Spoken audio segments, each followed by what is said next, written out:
Christian. I'm the CTO at VadeDemo1. Today I'm just showing you how easy it is to install our cameras. So you fit it through, just like most of the installers probably know how to do. Get it a little bit tight.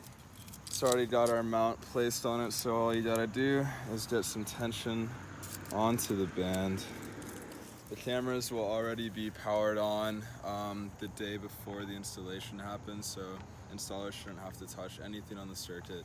All they'll have to do is place the mount onto the male end of the mount and tighten down the bolt to make sure that it is sturdy. The camera's angle will be adjusted afterwards once we have the installer app ready for you guys, so that once they're up on top of the poles and looking down, they'll just check their phone once a minute to make sure that the image is capturing as many cars as possible. Now that you have your camera set up, it's time for us to define the parking spaces so our computer vision knows what to search for. The first step is to log into the admin portal using the following credentials.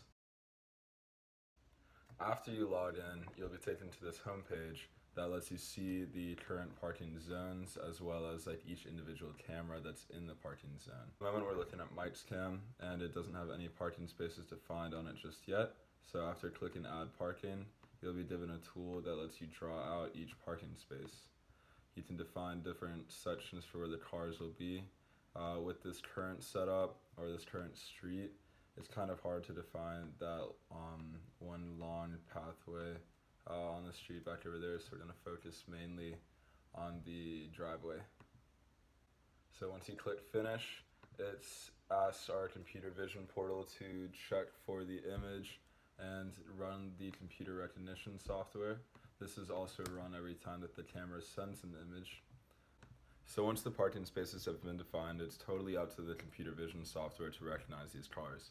As you can see, it's recognized the empty parking space as well as the one where the Ford Escape is in, as well as the one that's on the street. When you come over to the parking section, you can see the parking zones, which are things that we have defined, which will generally be cities and or states.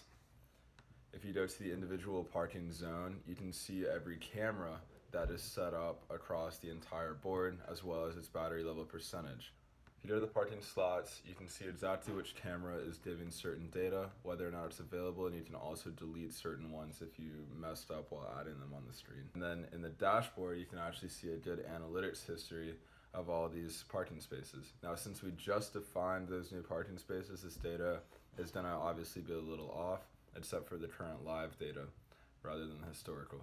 There's a bunch of other data that you can see in the admin portal as well. I'll put the link like right down here, and I'm sure we'll send it to you guys in the email as well.